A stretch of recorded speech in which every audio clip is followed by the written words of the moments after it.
시청자 여러분 안녕하십니까? BOA 뉴스투데이 시작합니다. 주요 7개국 외교장관들이 미넨 안보회의 공동성명을 발표하고 북한의 대륙간 탄도미사일 ICBM 발사를 규탄했습니다. 이와 별도로 영국과 프랑스, 독일 등 주요 국가들은 북한을 규탄하면서 UN 안전보장이사회 대응이 중요하다는 점을 강조했습니다. 첫 소식 함지하 기자가 보도합니다.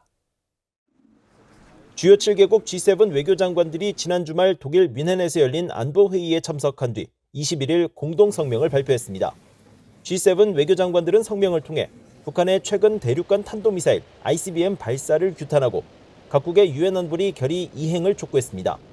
특히 북한이 지난 18일 발사한 추가 대륙간 탄도미사일 ICBM을 가장 강력한 용어로 규탄한다고 밝히고 이것은 유엔 안보리 결의를 노골적으로 위반한 것으로 국제 평화와 안보를 위협한다고 밝혔습니다. 성명은 또 북한이 안보리 관련 결의에 따른 모든 의무를 완전히 준수할 것을 강력히 촉구하며 북한의 무모한 행동은 유엔 안보리의 추가 중대 조치를 포함한 국제사회의 단합된 대응을 필요로 한다고 강조했습니다. 그러면서 G7 장관들은 모든 유엔 안보리 결의를 완전하고 효과적으로 이행할 것을 모든 나라들에 촉구했다고 밝혔습니다. 이와 별도로 유엔 안전보장이사회 상임이사국인 프랑스는 북한의 최근 ICBM과 초대형 방사포 발사에 대해 강한 우려와 규탄의 입장을 밝혔습니다.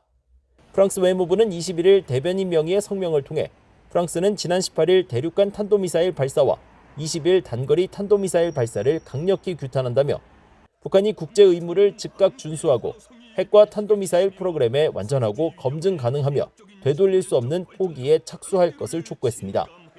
영국도 외무부 대변인 명의의 성명을 통해 북한의 지난 20일 초대형 방사포 발사는 여러 유엔 안보리 결의를 위반한 것이며 북한의 반복적인 탄도미사일 기술 시험은 지역 파트너와 세계 안보에 위협이 된다고 지적했습니다. 독일과 뉴질랜드, 타이완 등도 성명을 통해 북한을 강하게 규탄했습니다. 앞서 북한이 지난 18일 평양 순안 일대에서 대륙간 탄도미사일 ICBM 화성 15형을 발사한 데 따라 소집된 유엔 안보리 긴급회의 직후 미국 등 안보리 이사국과 관련국인 한국 등 11개국은 중국과 러시아를 겨냥하며 단합을 촉구하는 성명을 발표했습니다. Council silence has not led to restraint in Pyongyang. In fact, it has emboldened the DPRK authorities. The latest ICBM launch is a test of the Council's resolve and purpose, and we now must act. BOA 뉴스 함지하입니다.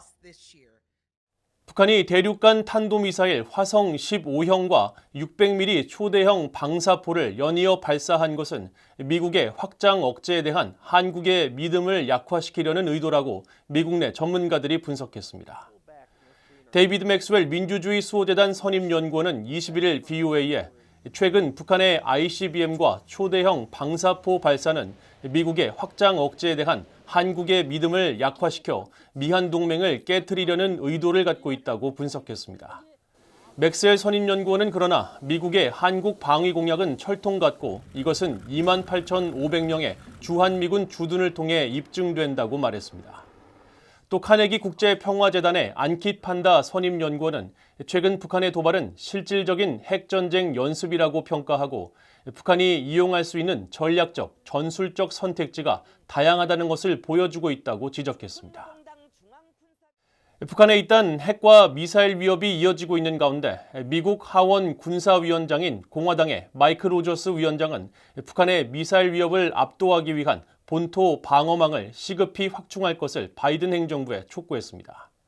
특히 차세대 요격 미사일 배치에 속도를 내야 한다고 강조했는데 하원을 장악한 공화당 의원들의 북한 압박을 위한 대책 요구가 지속적으로 이어지는 분위기입니다. 이조은 기자가 보도합니다. 미국 공화당 소속의 마이크 로저스 하원 군사위원장은 20일 부유에 보낸 성명에서 최근 북한의 대륙간 탄도미사일 ICBM 시험 발사를 규탄했습니다.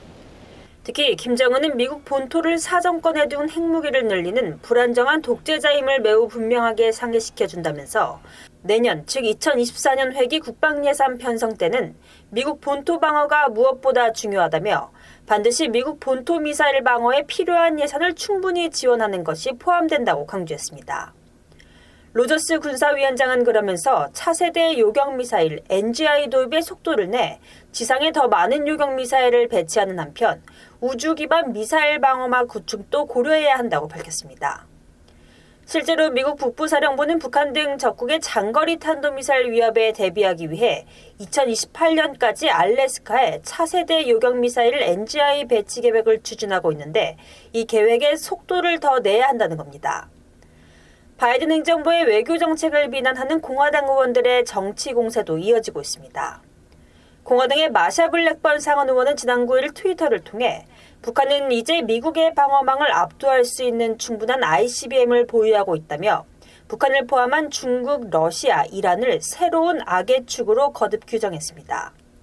그러면서 이 새로운 악의 축은 바이든 대통령의 나약한 리더십을 이용하고 있다고 주장했습니다.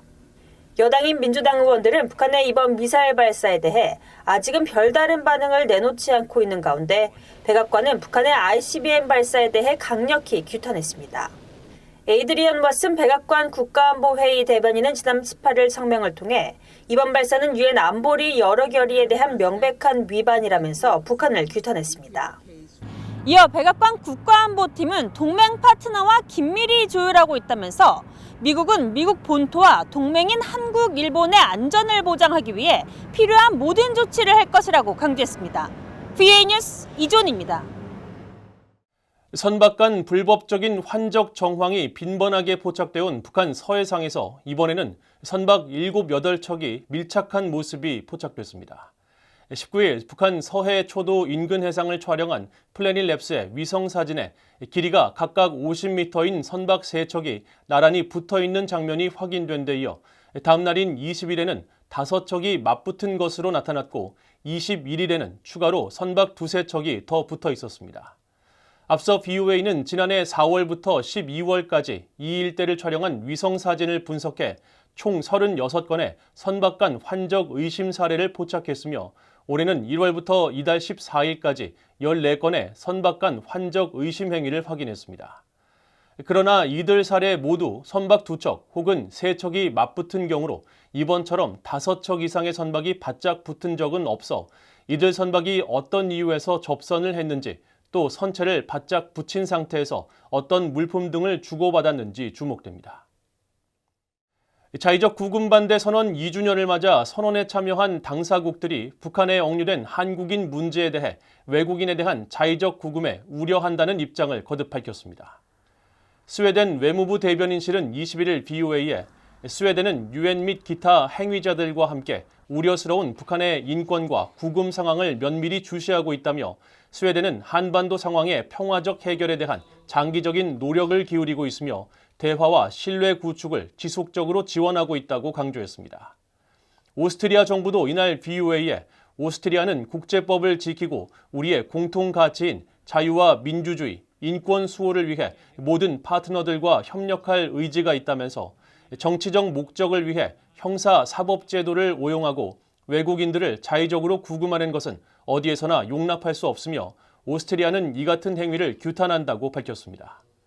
2년 전 자의적 구금 반대 선언을 주도했던 캐나다 정부도 BOA에 보낸 성명을 통해 국가 관계에서 영향력을 행사하기 위해 자의적 구금을 악용하는 데 반대한다고 밝히고 우리는 공동 전선을 계속 구축해야 하며 자의적 구금이 세계 어느 곳에서도 용납되지 않을 것임을 재확인해야 한다고 강조했습니다. 미국 서부의 사우스다코타주 의회에서 한국전쟁 정전협정 70주년 기념 법안이 발의됐습니다. 사우스다코타주 의회는 홈페이지를 통해 팀 리드 의원 등 상원의원 7명과 하원의원 13명이 지난주 공동으로 기념 법안을 발의했다고 밝히고 이 기념 법안은 정전협정 70주년을 맞아 한국에 주둔해온 미군 장병들을 기리고 경의를 표하는 목적이 있다고 설명했습니다.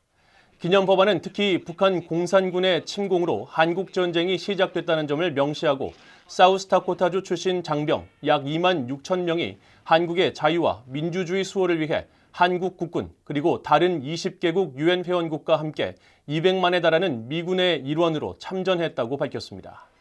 이어 사우스다코타주 출신 장병들 가운데 160명이 한국 전쟁 기간 중 전사했으며 정전협정 체결 이후에도 사우스다코타주 주민들은 한국에 대한 지속적인 지원을 위해 주한미군으로 배치됐다고 설명했습니다.